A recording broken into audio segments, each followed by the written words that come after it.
বন্ধুরা, কেমন আছো তোমরা সবাই? আমি শর্মিষ্ঠা আর আমার চ্যানেল শর্মিস ওয়ান্ডারল্যান্ডে তোমাদের সকলকে স্বাগত জানাই। বেশ অনেক দিন পর, প্রায় 1 থেকে 2 মাস পর বলতে পারো, তোমাদের সাথে আমি আবার একটা নতুন ভিডিও শেয়ার করছি। যদিও ভিডিওটা অনেকদিন আগেই তোলা হয়েছে, কিন্তু শরীরটা আমার ভীষণ খারাপ ছিল। তুমি বুঝতেই পারছো তোমরা প্রত্যেকেই যে আমার গলার অবস্থা এখনও খুব খারাপ। তার মধ্যে অভিজিতেরও একটা ছোটো অ্যাক্সিডেন্ট হয়েছিল, যার জন্য আমি ভিডিও আপলোড করার একদমই টাইম পাইনি। তাই অনেক দিন পর আবার ভিডিওটা আপলোড করছি। শীতটা বেশ জমিয়ে যখন পড়েছিল, আমরা সেই টাইমে একটু ঘুরতে গিয়েছিলাম। এটা প্রায় তোমাদের ডিসেম্বরের 18, 19, 20 তারিখের কথা বলছি। ভোর ভোর আমরা বেরিয়েছিলাম, যাতে আমরা যে জায়গাটায় যাচ্ছি সেটা একদম ঠিক টাইমে পৌঁছে যেতে পারি।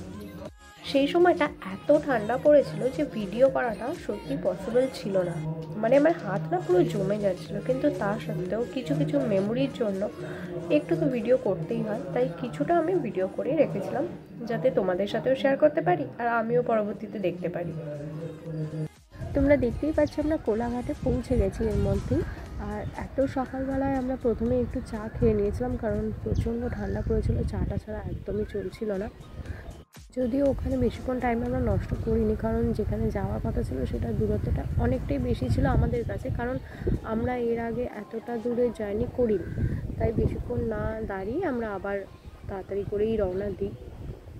অনেকের কাছেই শুনেছিলাম যে আরামবাগের রাস্তাটা ধরলে নাকি যাওয়া বেশি স্মুথ হবে, তাই আমরা কোলাঘাটটা ক্রস করে আরামবাগের রাস্তাটাই ধরেছিলাম।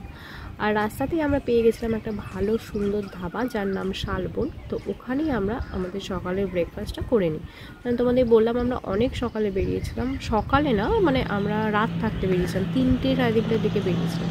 তো সেই জন্য আমাদের প্রচণ্ডই খেতে পেয়ে গেছে।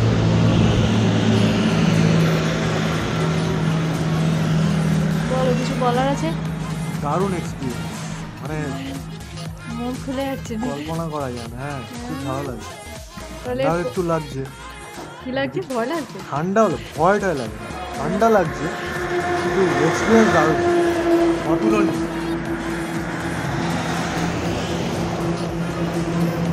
এরপরে কোথায় যাবে? হ্যাঁ, এরপরে কোথায় যাবে? এরপর সিকিম।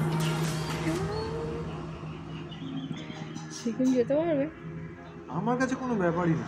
এটা এতটা চলে এলাম, কিন্তু কোনো মালুমই হচ্ছে না। হ্যাঁ, এমনি ব্যথাটা করছে না, ব্যথাটা এমনি রয়্যাল এনফিল্ড মানে লংয়ে চালানো আর সিটি রাইড করা আকাশ পাতাল যাবে। দুর্দান্ত লাগছেও দাদা।